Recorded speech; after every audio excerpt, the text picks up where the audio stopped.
All right. Man, Going yeah, I be having my head down. yeah, I think yeah, I don't like doing that either, but I be trying to share it. So give us a couple seconds, let us get this thing shared to everybody. Um boy, my son over there wilding. I seen you posted what you doing how old your daughter is? Me too. She two? Oh yeah, she just like Killer. Killer. Ugh. Yeah, they giving them the business right now. Knowing when I come out that door, it's on and pop. He noticed it.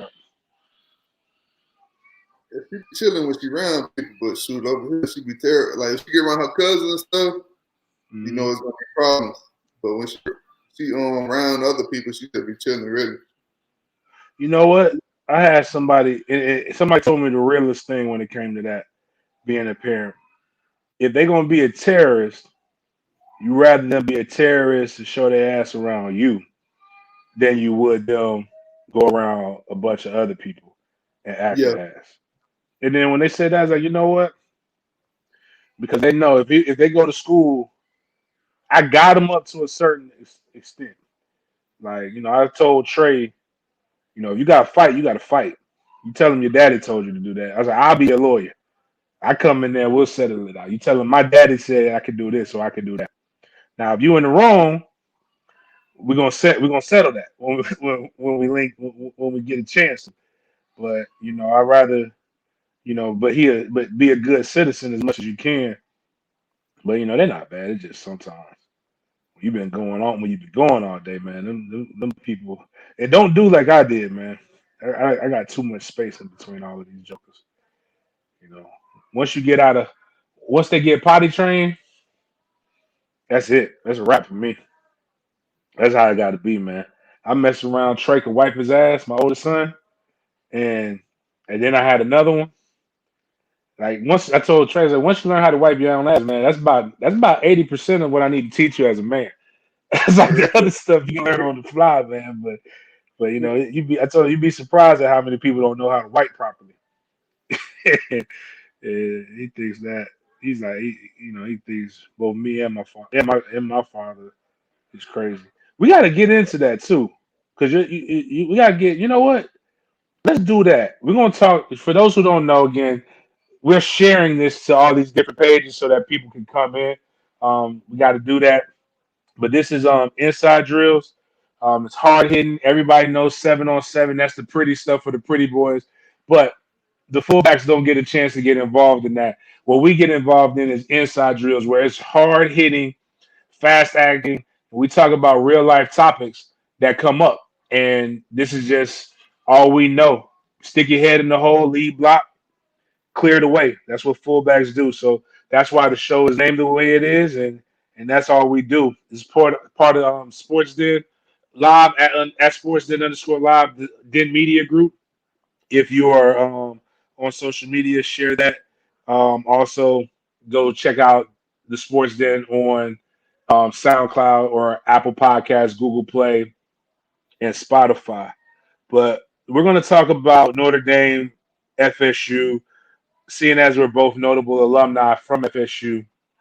We're going to also talk about coaching this generation, um, and what the thoughts are on it. But there's some very interesting things that I think have gone on in both me and Freddie's lives.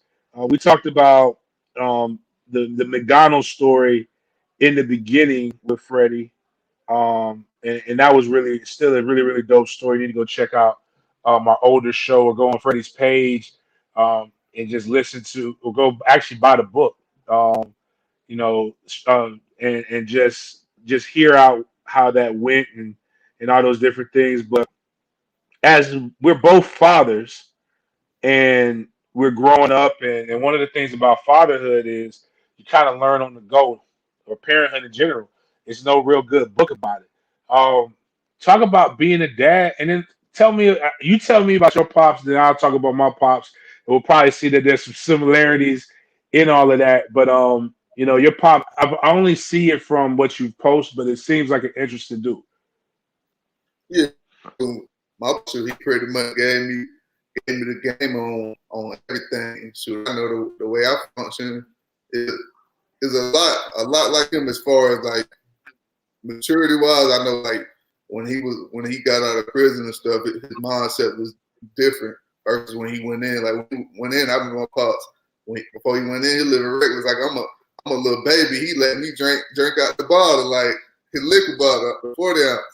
But coming out is the wisdom that he was able to give me that kind of keeps me grounded. Like, and it's crazy because my pops, you hear the story about my mom's and my pops.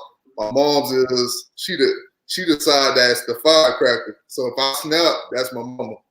And my pops, he more wise. He'll let a lot of things go and really just focus on the bigger picture. So me, I be trying to find the balance between both of those things. Cause I'm a quiet dude, but when I get agitated and stuff, that's when you'll see more of my mom's side. But I'm trying to grab some of that learning and some of the teachings that my father gives me and pass that down to my kids.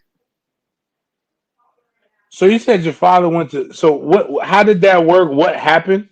If you don't mind talking about it, Yeah, that got your pops. yeah, my pops got caught for drug trafficking. They had a huge investigation on him, and then the way they was able to pop him was one of the dudes that he was dealing with for a while. One of his big bodies had got popped, but he didn't know that the dude got popped. And then like 2 weeks later, the dude got released early. Like he know, like I don't know what my pops was thinking. Like dude didn't buy from him in a while. Then he came back in like 2 weeks and bought from him, but he was out on a deal with the feds. Like you get this dude, we'll shorten your sentence and that type thing. And he bought my pops, and they came in, kicked the door down on him. After that, that's all they needed. And he was in a situation where he didn't really know. Like he went into the court to meet with the judge, and they ain't give him no like sentence. Like he told him. I remember the judge telling him he wasn't getting out before he was 52 years old.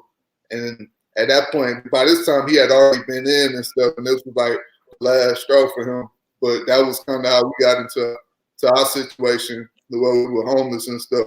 But yeah, he was pretty big. We hear the stories now, but at the time, you didn't really know what type of guy he was in the area. Like I guess to everybody else, when we hear the stories, he's like a kingpin in the area. But we didn't really know until we grew up. But yeah, that's kind of how our story started. Everything kind of came to complete 360. You go from having everything you want, like you'll see pictures of me, and people probably be like, "Hey man, I thought he said it was broke." We never know. You'll see pictures of me with all the clothes and everything, all the shoes. That's when we was balling. And then you fast forward, struggling bad. We ain't had nothing. My mom was trying to find money for Pampers, like crazy. But that's how we got into that situation. He got caught up with drug trafficking. Okay. So he's out. He's out now. Yeah. He a pastor now. He should be out for a minute. Okay. So what is that? So he a pastor. So what's that? What is that like? What? So is he still wild, or you can tell he still has that in him, or is it just like, hey man, pops a complete 180? When he was younger, yeah, he was still like he was still trying to work on some things. But now, man, he's so seasoned with it. So many things like we'll find ourselves getting into it now because I think Pop, they keep letting him play with you. He don't even be worrying about it. But he just matured so much now. And I remember early on when he got out, just a lot of people gonna test you and try to see if you still got that in you. And that was his battle because he didn't want to go back, and he had changed his life completely around. But people would try him all the time. He wasn't really trying to do that. But now somebody try him, he didn't even go let it get to that point. He like he on the bigger and better, and just to see that maturity is crazy. But that's what I'm trying to take heed of, to be honest, like the person that he is now, because I'm still at that point. Like when he was younger, you trying to do better, but you still got that snap in you. But how he is now, like that peace he has, like, man, I ain't even got to worry about it. you can't stop me from getting to where I'm going. Like that piece that he got, he don't sweat the small stuff like they say. But that's what I'm trying to model out there and do a lot of reading and studying and just talking with him to try to get to that place. What's going on? This is Inside Drills. Freddie Stevenson at Big Game James _36 at Struggle Made 105. Coming in, just talking about fatherhood right now. I'm gonna get into the football topics and stuff like that, but it was just something we was just kind of chewing the fat before we got on with you guys. Just talking about kids, and you guys know my kids, or at least you know of them with the names because of the stories that I tell. Killer is living up to his name right now. Falling out in the other room. And then Freddie's got a 2-year-old as well. My father is the opposite. The dynamic is the opposite. My mother's a tea kettle, and now they both could be hotheads, but my mother is that because both family dynamics. I was actually talking to my cousin Kenny up in New Jersey, where my mother's family's from. We're A1 shit talkers. Like to be in our family, if you don't talk, if you're not trying to be a bully, you're gonna get bullied. From my heart, my grandmother, who's the youngest, who for growing up most of my life, I thought she was the oldest. The way she commanded, the way her command presence was. But when I say youngest, she's like I think they had 10 or 11 kids. So she's the youngest by a lot, and to the oldest. But my mom is the calm one. Always says don't sweat the small stuff. Blah blah blah. Until you get her to a point, then she wild. She don't come down easy at all. It take a lot to get her there, and it take a whole lot to get her back down. My father, much like Killer, is on site. He he tell you he gonna do something and he mean it. To quote my great granddaddy, he said like my father's never says, but my great granddaddy said this. Like when I chew my cabbage, I don't chew it twice. I don't know what the hell that means. Well, all I know is that's something for don't make me say it again. If I gotta say it again, I'm coming across your head. But now very much so. Both me and my sister got, and this is I think the way that I know that there's a higher power.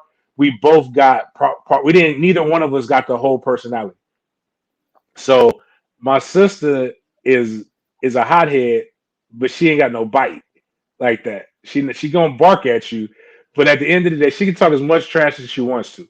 She ain't biting. Me on the other hand, I'm gonna let you slide. I'm gonna keep talking. But now the problem is when I get there, it's gonna be some straightening. It ain't gonna be. And nothing's gonna stop it until we get some straightening. Like so, like I tell people all the time, it's all funny until it ain't funny no more. And then it's all, and then I'd be like, like I posted on social media the other day.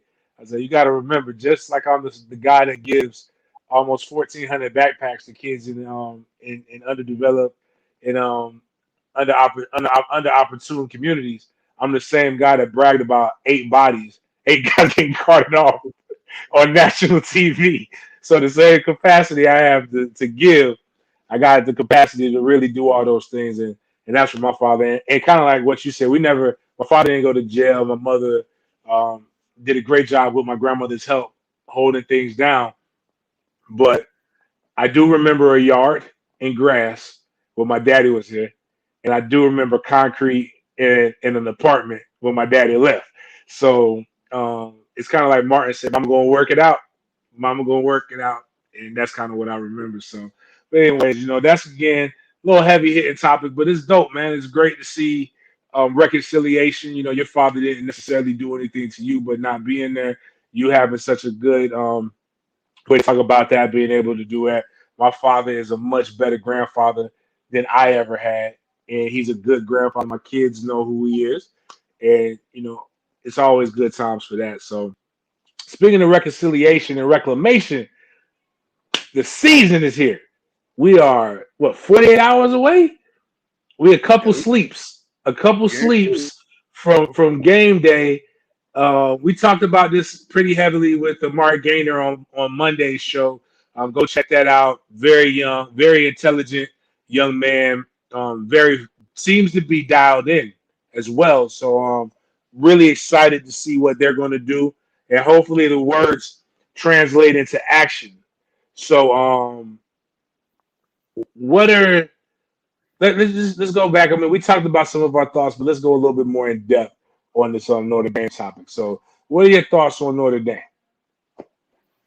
Man, this I know they going up front. They're not bringing back as much as they had last year, so it's gonna be interesting to see. I know last year, it was a game where they jumped out on us and we weren't really able to get a stop. So really, that's what I'm trying to see what we're gonna be able to do because they don't have much experience returning. So are we gonna be able to kind of expose that a little bit on the defensive side? And Florida State, that's something that we've been known to stand over like our history. Our defense and being physical, being nasty, like that's what we got to get back to at some point. So it's huge for us to expose that early on. I know we got a few new guys in that have played at a high level. You got Johnson from Georgia, you got Jamie, you got a few different guys. The other guy from South Carolina, I forgot his name, up front, but. Man, we got Kier Thomas. Kier Thomas. But that's something that we got to expose and take advantage of early on for us to have a chance in this game. Last year on offense, we were able to move the ball a bit, but they stopped us a few times and defense didn't get any stop. So I think that's where ultimately we're going to have to win the ball game on the defensive side and control the pace. Control the offense, and we'll see early on. You don't really know what to expect from our team, but they got a lot of inexperience on this side. So if we have taken that step, you see all the guys talking highly of each other in the interviews. But you know that's coach speak, like we say. Everybody's gonna make it sound good in the off season, but what it's gonna look like on the field. So if it's really that, then we gotta expose it on the field. There's no way around it. So I'm interested to see what we're gonna do on Sunday. And I'm gonna keep it real. I usually bet the first game of the year.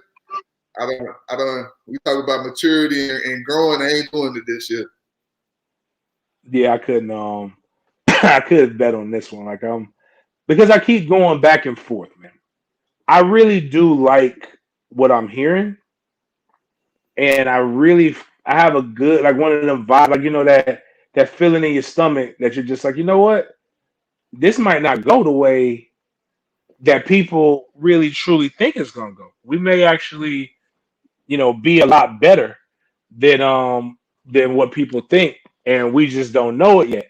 And that comes from seeing practice, and that's why I always tell people I'm prefacing what I'm seeing in practice with the fact that this is still a 3-6 ball club. No matter how you put it, no matter how we shake it, it could be we've all improved exponentially, or it could be, you look good. Certain people look good against bad people. Like so, that could be exactly what it means. So, but I also know what I saw last year. So it's kind of like I'm just bumping up against myself. But I really one of the guys that, and this comes from talking to coaches. This comes from seeing him talking to different players. We had Amari come on call him Houdini. Um, I reevaluated how I felt about Jordan Travis. And it had nothing to do with, and then I also leaned heavily on what I actually did for a profession since I left New Orleans. And that's train athletes. I've trained tons of guys who are coming off of all kinds of knee injuries, MCLs, ACLs, all of those different things. And it's one of the hardest things to do, and what I do is when I train them, it's something called reconditioning. And it's like you really, when you get released, especially as an adult, technically, like where I'm at right now with COVID, even in my lungs, they're like, you're fine, but I'm not 100%. I'm not where I was before I went in. But once you're 75%, they can release you back to general population and you're good. They don't really care about that. Like it's up to you to continue to rehab to where you get to 100%. So when I was watching him move and watching him run, there are times when he gives you a burst That's the 75%. That's like right now. There's times where I can give you flashes of what I was, but the reality is I can't give you that consistently right now. So McKenzie can't give you that consistently, and understanding the injury and okay, like this is what I'm gonna look for. Jordan Travis healthier now, and not from an injury perspective per se, but from being banged up, just gives you so much more with his legs, and he's not a bad passer. Like when you go back, like we go back and everybody talks about the spring game. And when McKenzie dropped back and he threw the ball on that post to Joshua Burrow, and everybody was like, whew, God, that feels so great. We haven't seen that in years. And I'm like, I saw that every win that Florida State had. I almost believe that's a fail-safe play. Because I saw it I saw it in the three practices that I went to. I was talking to my partner Denny Thompson with the Sports Den about it. It was a quarterbacks coach, and it's literally drop straight back, look to the left, look to the right, boom, chuck across the middle, and then you have your guys. Tamara Terry scored on that during the season, and then we saw I saw Cam McDonald score on that in the practice. So I think that's exciting to see.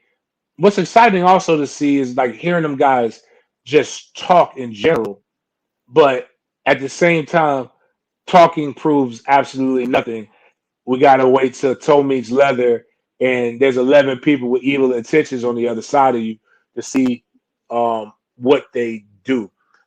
Talk to me about a championship level mentality and what you guys had in your years at Florida State, and what you need to see on Sunday or even the first steps, first few games of the season to be able to get it to that, to believe that they're getting closer to that kind of level. Yeah, we did everything with a sense of urgency and everything.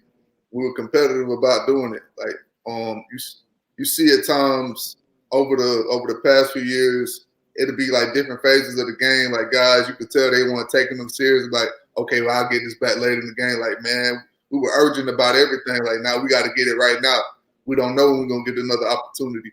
Whether it was special teams, like whatever offense, defense. You go back and look at the championship team on kickoff. Man, we got all the dogs on kickoff. People were fighting to be on special teams. I remember being on teams as well that didn't have that mentality where people trying to find a way to get off of special teams. But on that championship team, everybody wanted to be on it. Everybody wanted to be on kick return. We just wanted, and it wasn't because like the mindset was I'm going to go out there and like you said, we talking about 8 cardouts in the game. That was our mindset. We finna go out there and they finna feel us. We finna hurt somebody. And that was the mentality we went out there with. They came on this field. They put their pads on. They got to pay for that. They disrespected us the moment they ran out on this field.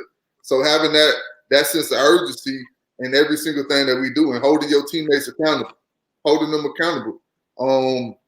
Whether y'all got to come to blows, whatever it is, knowing that it's a standard.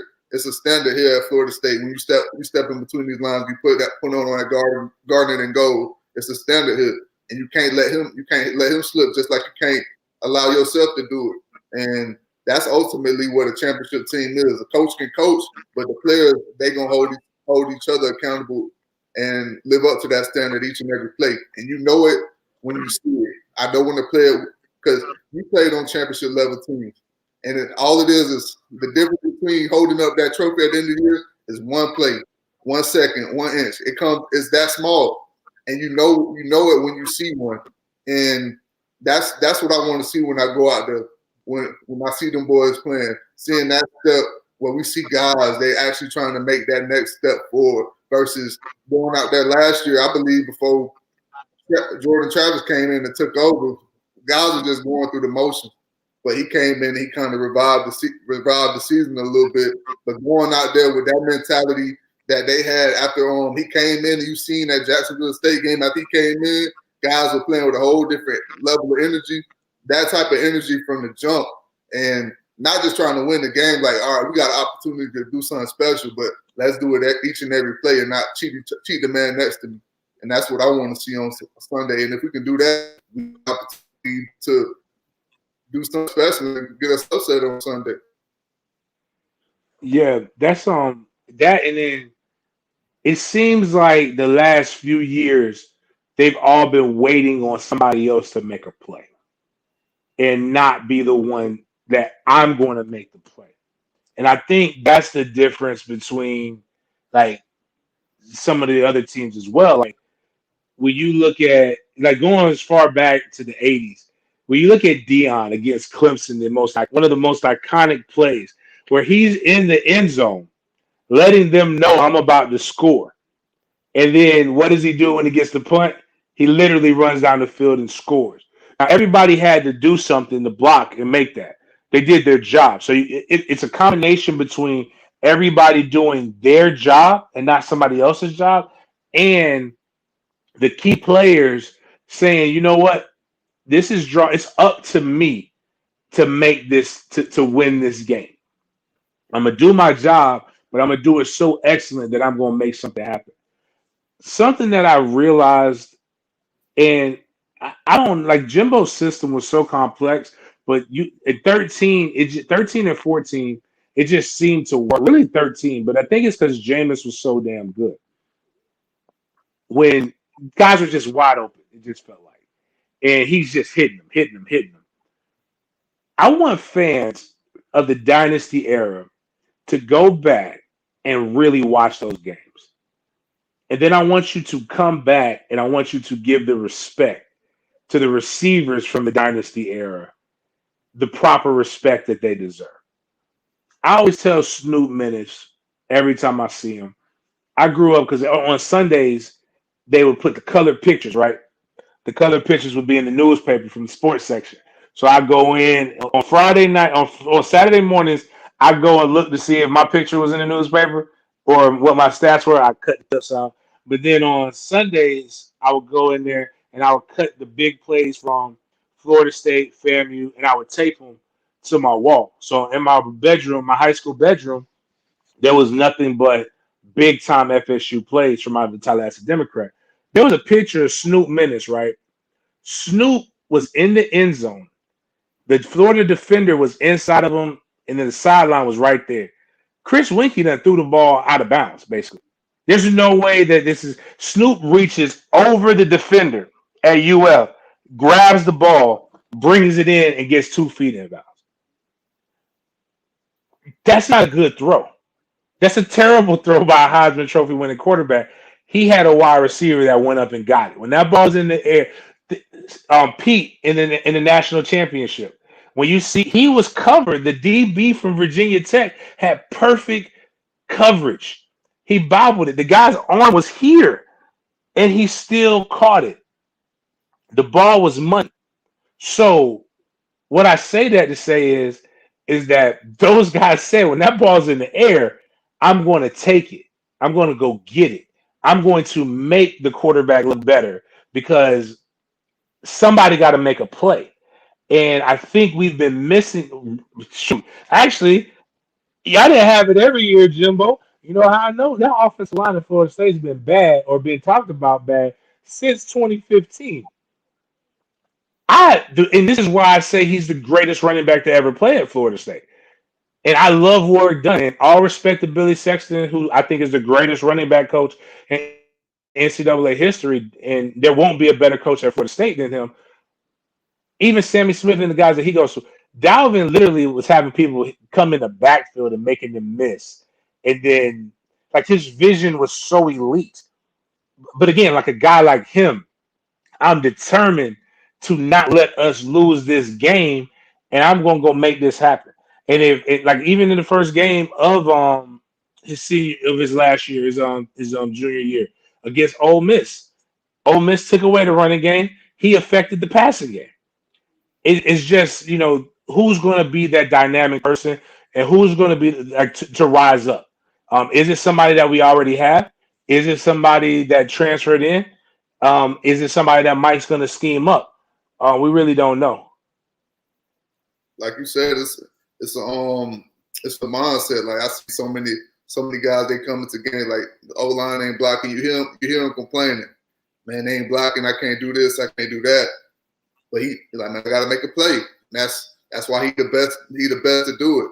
Now, one thing I hate when I turn on film and I watch guys play just in general is when they get on the defensive side, when they get held and you see them, they completely stop competing and they're just holding up their hands, hoping that the ref don't call the flag.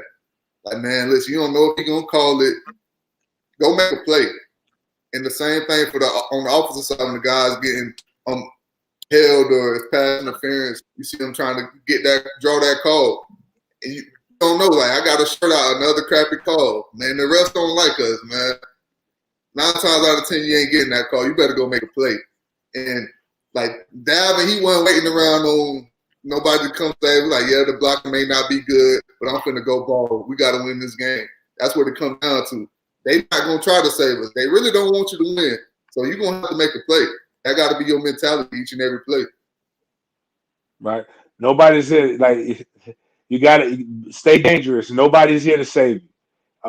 We had a guy, Ron Sherry, who was the referee, and we knew when he was the head official, we already knew we had a hell of a night ahead of us. Ron did not like us at all. No call ever went. I don't think Ron Cherry.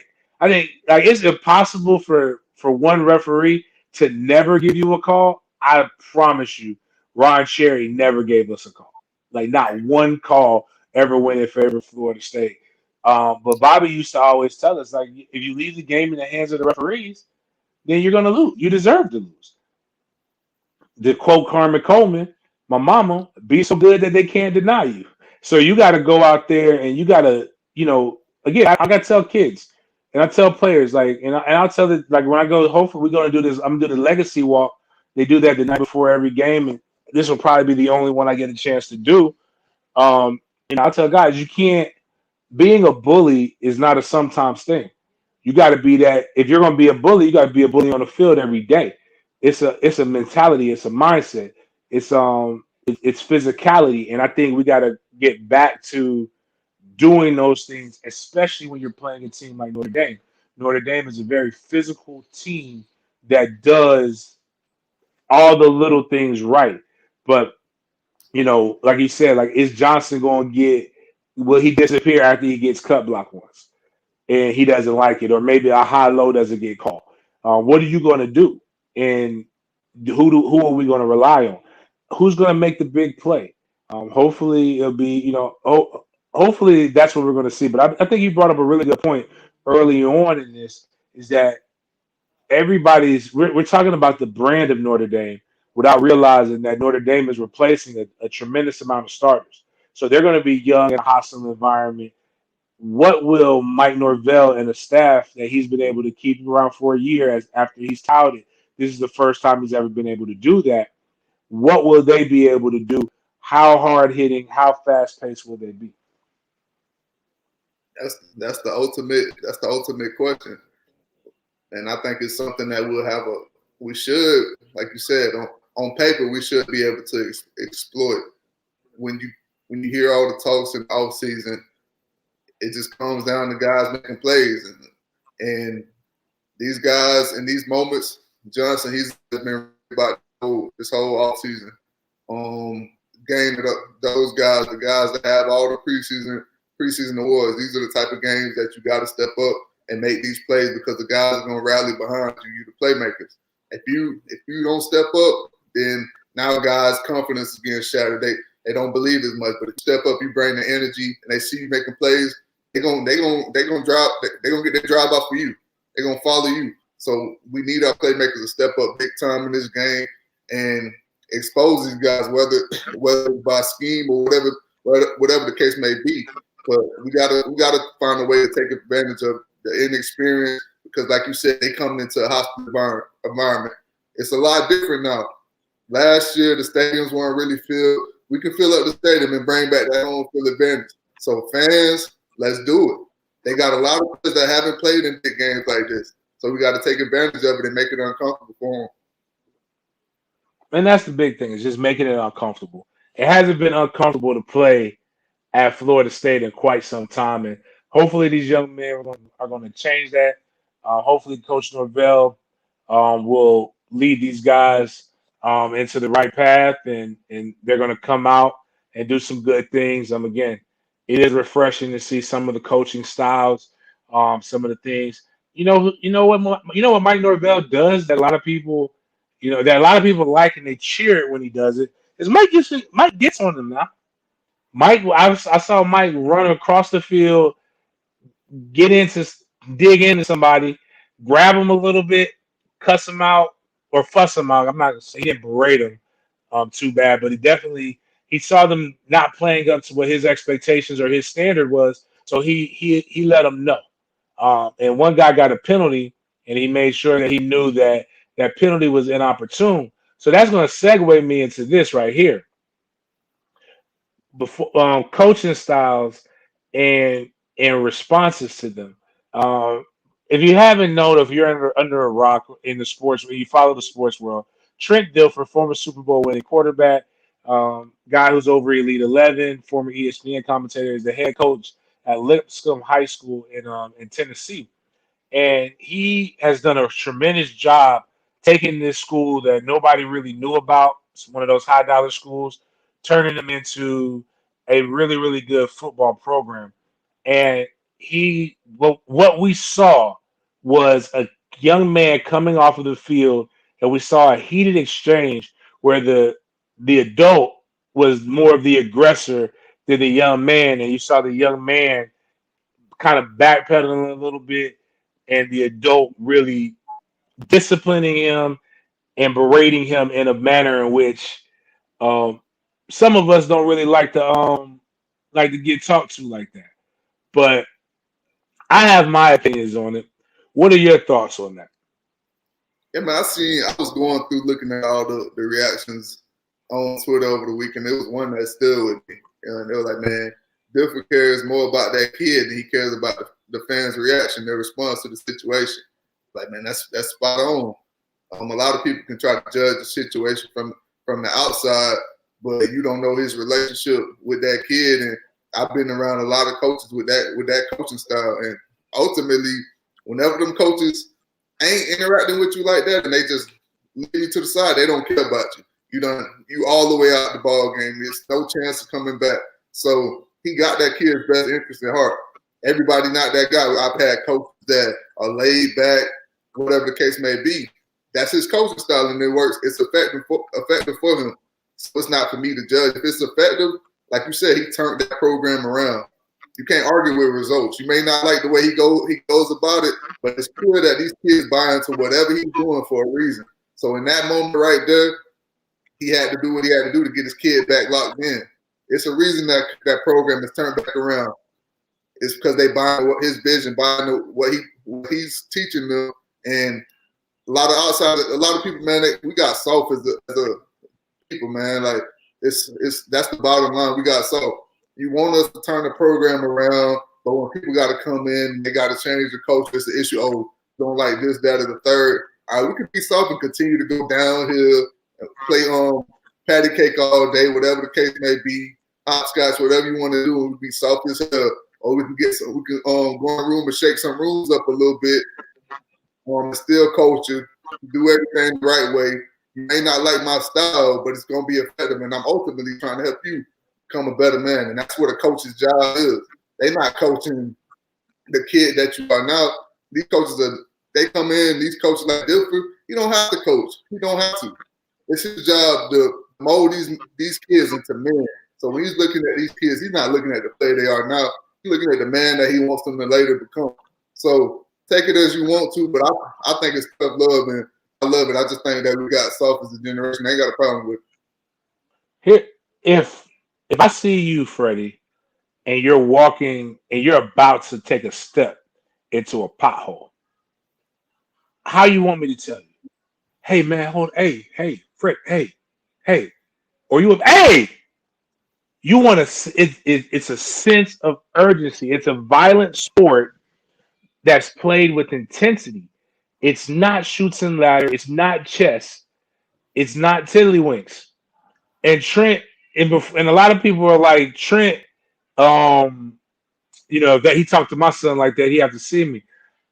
I'm not saying Trent can fight. What I'm saying is Trent is like 6'3", 6'4", 250, 260 right now.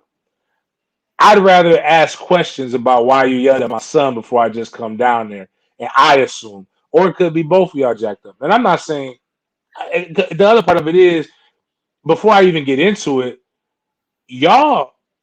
The problem is this is why this is why this exists, right? MFTK. Y'all don't know your damn kids.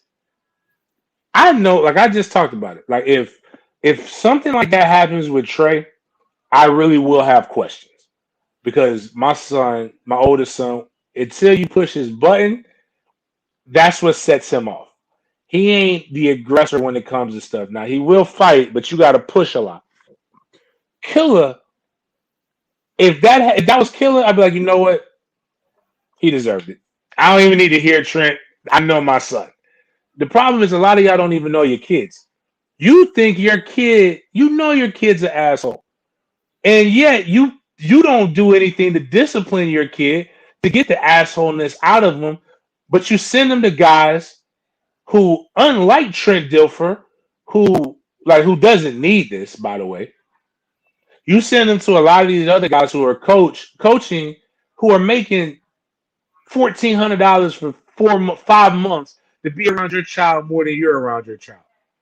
And then you get mad at some of the methods that they're taking that aren't over the top. Trent didn't slap the kid, which some of us come from generations where coaches will slap you in your ear hole. All Trent did was grab the young man by the shoulder pad, something that controlled him, who he was clearly angry at some point, and tell him to go sit his ass down.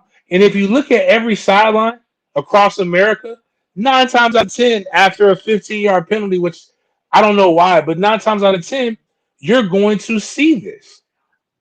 And in 2 hours, it's done. It's literally done. I missed a block against I missed a couple my sophomore year. And Billy Sexton was on the field cussing me out before I could get to the sideline. Sometimes all up in my face, sometimes grabbing me by my shoulder pad, but he needed a very important message to get through my thick skull that I needed to be able to go and replicate and do what he needed to do. And he trusted that and trusted me to do that. So it's a communication thing, but it's also a big problem with the social media era and the 24-hour news cycle. People say they want to know what goes on in football, and they want to know what goes on in the locker room, but you really, really don't want to know. Like we know, I think a lot of the stuff is funny. You don't even got to tell on yourself. If half the jokes that get told in the locker room were told on the outside world, we'd all be in trouble. Even some of your most, the only Florida State player that probably would never be in trouble that I don't believe, two Florida State players that I don't believe has ever told a crude joke that won't get him in trouble is Charlie Ward and Warwick Dunn. And the only reason I don't believe they did that because neither one of them boys talk. It's like trying to pull teeth to get Charlie to talk. And like you gotta get Charlie to laugh a lot to get Charlie talking. And him, both of them were roommates. I don't know what broke the silence between them. But if you really heard some of the things, you wouldn't be able to do it. You wouldn't be able to live with it. And the problem is everybody has this mentality now. I, I ain't gonna let them talk to me like that. I wouldn't let them talk to me like that. And then you go to your your $12 an hour job and you let people talk to you like that all the time. Like it sounds good in 240 characters on Twitter, but the reality is that's how the game is played. And you know, within reason, like I said, I think Trent did that because he cared. And I had a coach, um, man, I can't even think of coach name right now. But he used to do Chester back when you messed up. And Coach Nixon, Joe Nixon. Coach Nixon, and I didn't know what Chester back meant, and I didn't answer quick enough. So he just popped me square in my chest. Grown man just pop hit me in my chest. But I had got in trouble. I had did something in school that I had no, my bad. I had did something outside of my scholastic activities, hanging around some people who I shouldn't have been hanging around, even though they were my friends. I grew up with them, but I didn't need to be with them in that circumstance. And he caught me. And then when he saw me at practice the next day, he just punched me in my chest. Had I said that, it would have been different. But that wasn't, some people will look at that like, you were abused. I look at it as I'm grateful he abused me because at the end of the day, I could be doing something completely different had that man not stepped up. And now I see what coaches get paid because I sacrificed a lot of my time to go coach some other kids. And trust me, it's like there's 2,000 things that I could be doing, including sleep, that probably could make me more money than I make coaching high school ball. So I refuse to let a parent tell me how I need to coach unless they're gonna bring their ass to the field and they can coach their own badass kids. That's So, but so on game day, what is Freddie Stevenson doing? What is a game like as a not as a player because we've already gone through that. As a civilian, how does how does a FSU game? Actually, we'll go with FSU game, and then you can tell us about a normal game. But how does a game day go for Freddie? all right. We waking up. Shoot, I wake up. It's crazy, man. I wake up now. Like, you remember in Little League, man, when you wake up early, man, your game ain't till 12, 1 o'clock. You wake up like 6 o'clock, you got all your pads on and everything, walk around the house. Man, that's how I wake up on game day, man. I'm watching all the shows, running my rounds, man. I'm excited for the day, going to checking out the bookie, seeing what I'm going to bet, trying to see what I'm going to eat at and watch the game. And that's really how I go. And when it's a Florida State game on, man, I'm back and forth with it, man. Like this game, I thought I ain't really trying to bet, but a game day, I'm just chilling, vibing, getting the feel for the day, watching a lot of college game day, ESPN cycling through my TV all day, and got to get some wings. That's all it comes down to. Got to get some of them. I'm doing my little pescatarian thing right now, so we might do some fried shrimp, but that's my type of game day. It ain't really nothing crazy. Nah, I got you, man. I'm sitting there. I go to I got a nice little lounge that I get a chance to go to, and it's some wings, and I like last during quarantine I invited my guy Reggie, invited a couple friends over. We go out there because it's nice and spread out, big screen TV, three other TVs, so we got everything. But the Florida State game is on the one in the middle, and it wasn't a lot of smiles, but I'm sitting there watching it. And it's funny because people are like, why are you torturing yourself like this? And I'm like, unlike y'all, I got to talk about this. So I have to watch it. So we got to watch it because we're doing instant reaction, right? Yeah. Yeah. That's what I So love you about got to, it. It's different watching the game, man. When you gotta cover it out there, you're not even watching it as a fan no more. Like man, yeah, this guy missed his block, he took the wrong angle. You can't even enjoy the game like you would normally do. right. And the problem is that I'm watching the game, looking at social media, also trying to and I'm seeing people again. All right. So this is my thoughts on Coach Norvell. Love Coach Norvell. I think Coach Norvell is the right coach. Really doesn't matter if he is or not. I think Coach Norvell is the coach that's going to be able to at least turn this thing around. But here's what I think people have misconstrued. I don't have to agree with everything you do or agree with everything that you say or kiss your ass to like you and to respect you. Matter of fact, the fact that I don't do that is my way of showing you that I respect you. And so I'm sitting here watching people saying things like we were last year we were much more improved and we're still getting penalties, guys aren't going the right way on routes, things like that. And I'm like, what are y'all watching? And I'm like, so then I started doing what I did with tag and when I was in the press box. I would actually record the play. And the only thing I loved about being in the press box was that you got the eye in the sky look.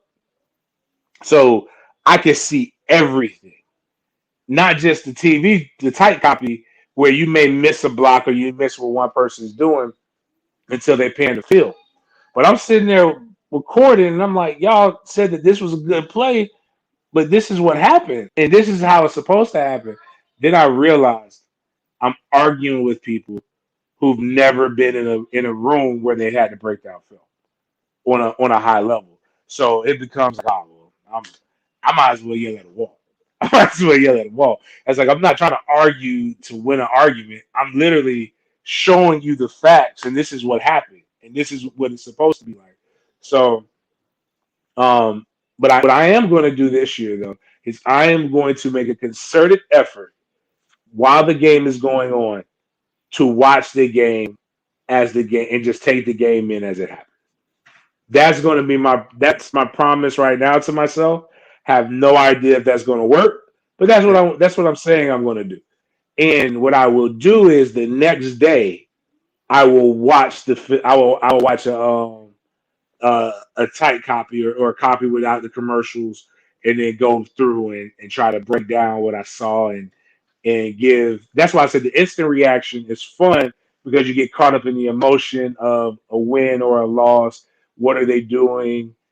The next day reaction, you kind of watch the film and be like, okay, because sometimes even in losses, you can see a glimmer of hope because you see, oh, okay, well, everything is coachable unless everything is bad and then none of it's coachable. So it's just those are some of the things that I go through. But I'm definitely gonna have my food if I'm by myself.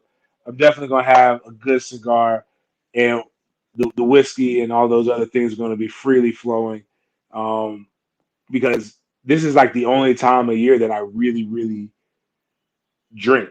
So like I don't really drink any other time of year like that except for in fellowship. I'm a social drinker, so shout out to ABC Fine Wine Experience and thehumidor.com. So yeah, I'm ready. Shoot, I'm ready. I'm ready for Sunday. It's gonna be a little different with.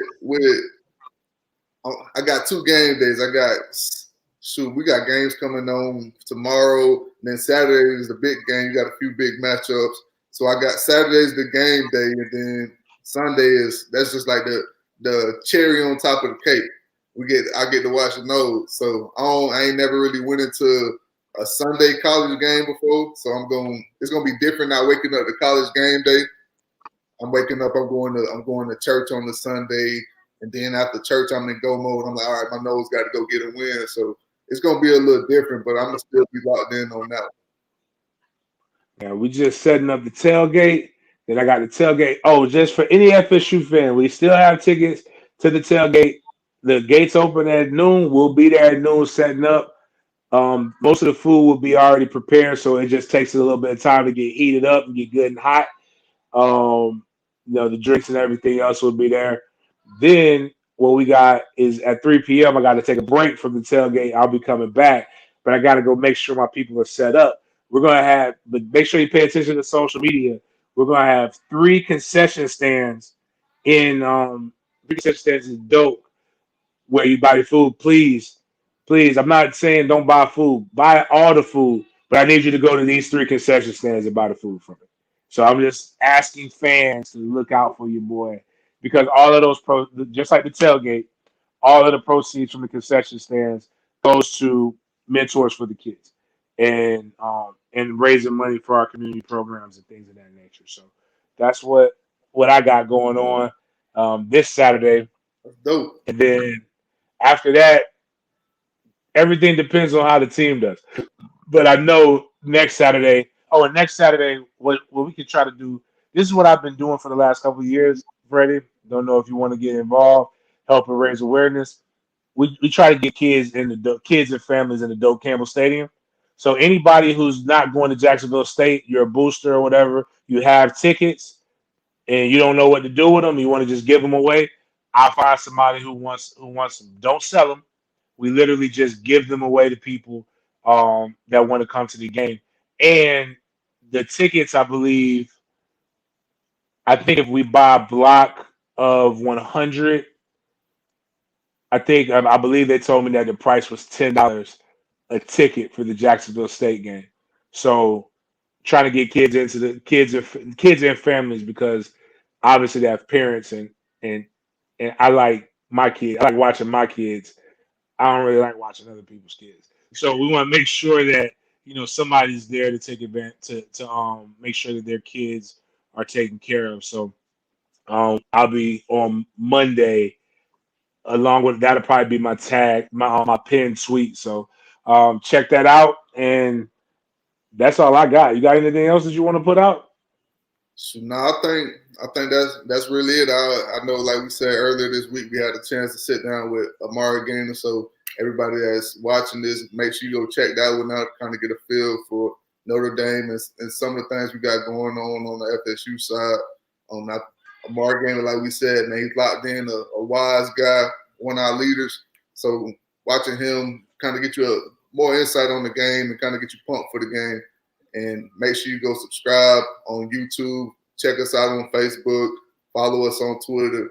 And we got more in store. We were planning on getting a big guy on today, but things happen, and we'll get him on in the coming weeks. He had a busy week. We didn't really want to say who it was, but in a few weeks, it's definitely gonna break. We're gonna break the internet with him. So y'all definitely keep tapping in. We got a lot going on. We'll continue to bring on the big names, but every week, regardless. You know, you got two fullbacks that played it at the highest level coming at you. So inside drills, hard hitting as always. I'm checking out Struggle Mate. All right.